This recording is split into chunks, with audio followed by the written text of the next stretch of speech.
Este jueves 22 de agosto, en tapa a tapa, continuamos leyendo el libro de Job, capítulo 4, verso 1 al 7, 21.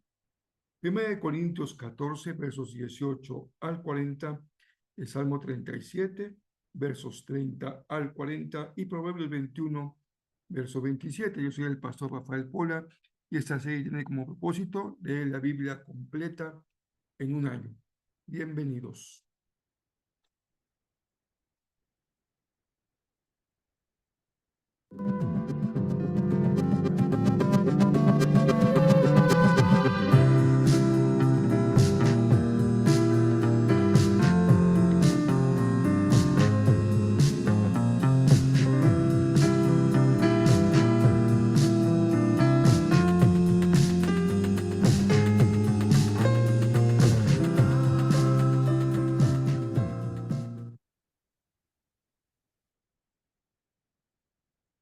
Estamos más allá de la media semana y los días se van muy rápido. Estamos llegando prácticamente al final de este mes de agosto. Ya estamos a 22 de agosto, gracias a Dios, por un mes muy intenso y también la bendición de una lectura bíblica que nos deja mucho en nuestro corazón. Estamos leyendo Job.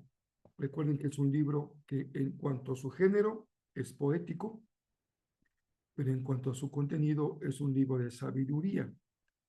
La expresión de un libro poético no debemos pensar en una condición general para todas las personas, sino Job está hablando de una experiencia personal. Si bien es una experiencia, vamos a llamarle prototípica, aquí encontramos el grado sumo del sufrimiento: perder posesiones, perder familia y perder la propia salud. La batalla de Job ahora es su relación con Dios. También su afectación, su prueba mayúscula, afectará su relación con Dios o esa saldrá fortalecida.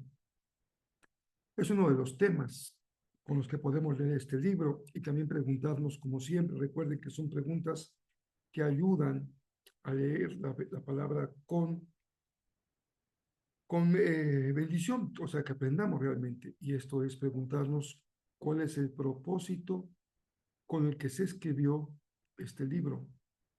Nos preguntamos cuál es el propósito con el que se escribió Job.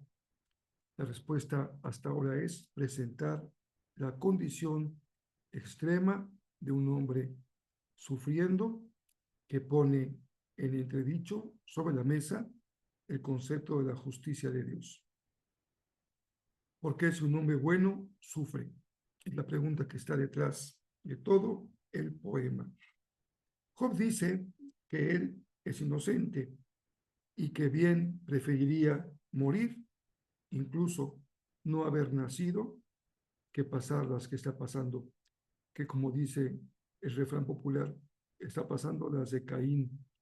Y podríamos incluso corregir el refrán y decir, está pasando las de Job, que son peores que las de Caín. Pero esa es la condición de Job. Su amigo Elifaz es portavoz de una concepción, una comprensión de Dios y su justicia usual en el pueblo hebreo. No es una opinión, digamos, diferente, sino representa la opinión general. Y dice Elifaz que la experiencia muestra que a los justos no les va mal, que a los justos les va bien, y que Dios no puede tratar mal al que es íntegro, lo cual está diciendo que si Job está pasándola mal, es porque hay algo en su vida que no está correcta. Y le dice Elifaz, ve con el Señor y presenta tu caso. Es como un acusado que recurre a un juez para que ese juez en justicia pueda dirimir su caso y determinar si es justo o es inocente. Y también le dice Elifaz, otra cosa que también es común, así comprendemos el sufrimiento, es parte de un proceso formativo del pueblo de Dios. Elifaz le dice, la disciplina del Señor. Así es como actúa Dios, dice Elifaz. Job escucha y le contesta. Recuerden que esto es una construcción literaria. No tenemos que pensar que son dos hombres hablando, sentados en un café o sentados en la banqueta con Job lleno de llagas, conversando con Elifaz. Se trata de una construcción de un caso a través de una expresión poética. Si ustedes leen el pasaje como lo harán, con detenimiento van a encontrar una gran riqueza en las metáforas, en los paralelismos, que le da una belleza a la experiencia de Job. Y él dice, tengo derecho a quejarme, por lo menos déjenme el derecho de quejarme. Hasta los animales, cuando son maltratados como un burro, pues se quejan. Imagínense si yo no tendría derecho ni siquiera a expresar mi queja delante del Señor. Dice Job, prefiero morir porque no tengo fuerzas para vivir. Y aquí encontramos esta situación de identificación con el texto. ¿Cuántas veces tú y yo nos hemos sentido así, sin fuerza para vivir? Y lo más que alcanzamos a hacer es expresarlo. A veces ni siquiera podemos decirlo. Es tanto el dolor que nos quedamos callados. Pero Job tiene la bendición de poderlo decir, hacerlo palabra. Y eso entraña un paso positivo en una experiencia de dolor. Dice Job, no encuentro en ti, amigo Elifaz, lo que esperaría encontrar. Palabras de compasión, solidaridad, ponerte en mis zapatos. Porque Elifaz piensa que Job es culpable, y así lo afirma también Job en relación con lo que he escuchado de Elifaz. Pero él dice, yo no he hecho nada malo, mi vida es íntegra, y eso parece ser el tema que está detrás, porque el primer capítulo de Job nos muestra, el escritor nos muestra a Job como eso, un hombre totalmente intachable, un hombre íntegro. No puede evitar expresar su angustia, dice Job, y en el sueño encuentra reposo. Desearía mejor morir y que lo perdone el Señor y le quite la culpa. Es como decir, bueno, si finalmente el Señor piensa que soy culpable, le pediría que Él quite mi culpa y me perdone. Hasta aquí llegamos hoy, en el caso de Job. Corintios, Pablo continúa instruyendo a la iglesia respecto a los dones espirituales. Y dice Pablo que las cosas espirituales deben tratarse con madurez. Aquí hay algo muy interesante. No toda persona que es instrumento de manifestaciones espirituales es maduro. Un predicador, por predicar, no es maduro. Un maestro, por enseñar, no es maduro. Alguien que tiene el don de ayuda o de servicio, por hacerlo, no es maduro. Esto ayuda mucho a entender que las manifestaciones espirituales no van de la mano de la madurez espiritual.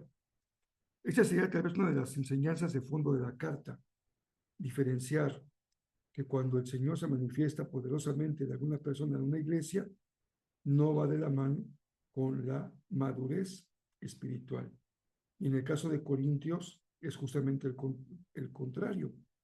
Una iglesia llena de dones espirituales, una iglesia muy inmadura espiritualmente, llena de aspectos de una vida carnal. Y enseguida Pablo empieza a normar la vida de la iglesia y les dice, debe haber un orden. Lo espiritual no debe estar reñido con el orden.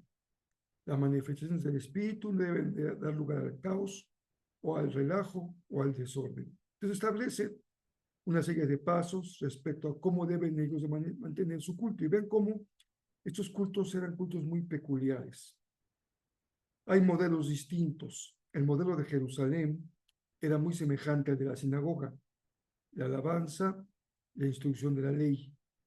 En el caso de Corintio, la iglesia en Corinto, el orden era un orden más bien de carácter espiritual, manifestaciones con dones de profecía o de lenguas o revelaciones. Este era el día a día de la iglesia de Corinto.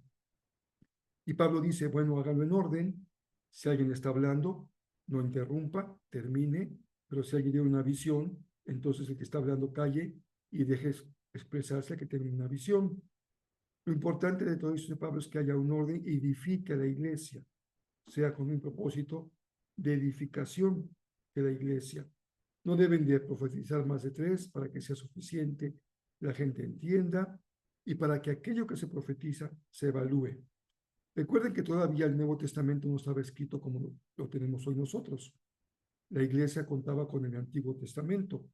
La relación con el Antiguo Testamento, con el libro de la Biblia judía, no era muy clara, hasta dónde se usaba, hasta dónde no. Parece que en Corinto el uso era muy pequeño, a diferencia de Jerusalén. Había más un tipo de predicación espiritual que Pablo le llama profecía, pero debe ser evaluada bajo principios de lo que Pablo ha defendido una y otra vez, el Evangelio, el mensaje de Jesús. Y otra cosa importante que dice es, nadie puede decir que porque está siendo usado por el Espíritu, no se puede callar, no se puede controlar.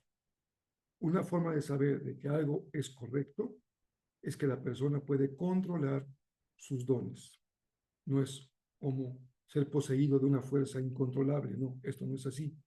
Es algo que puede controlarse, dice Pablo. Esta es una clara forma de evaluar que es del Señor. Dice algo un poco polémico en el tema contemporáneo que tanto se discute. Dice, las mujeres deben guardar silencio en la reunión. Aquí hay un aspecto cultural.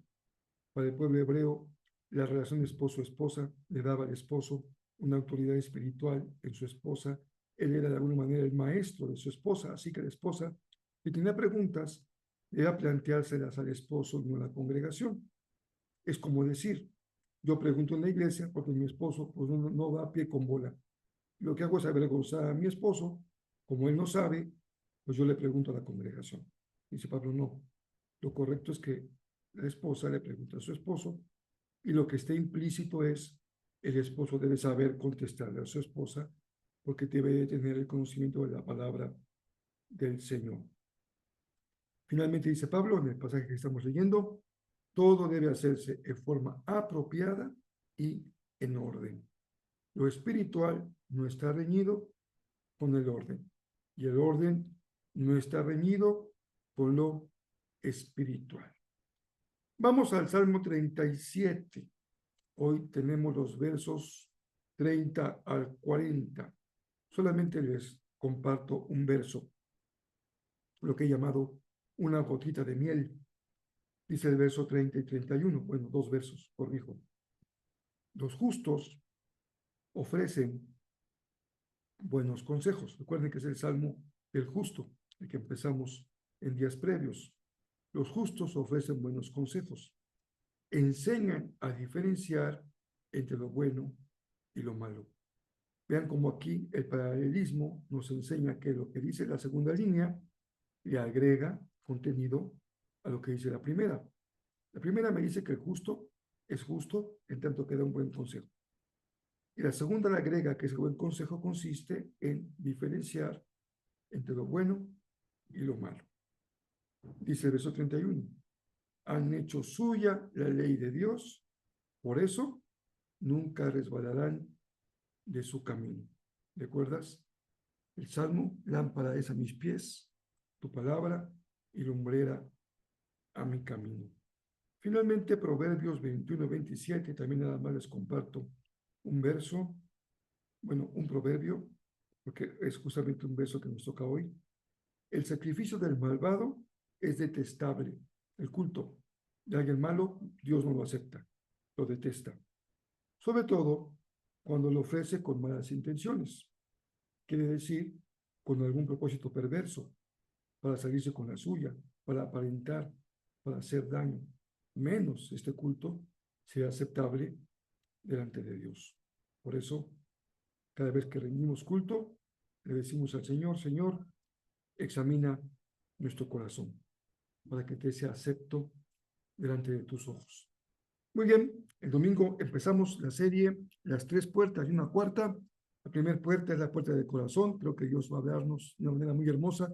Los espero a las 10 y a las 6 de la tarde, hora de Cancún. Y seguimos con nuestro curso, terminando el culto de las 10 de la mañana, nuestra clase sobre el miedo. Así que no se la pierdan. Primero Dios, el Señor sigue hablando y enseñándonos con generosidad.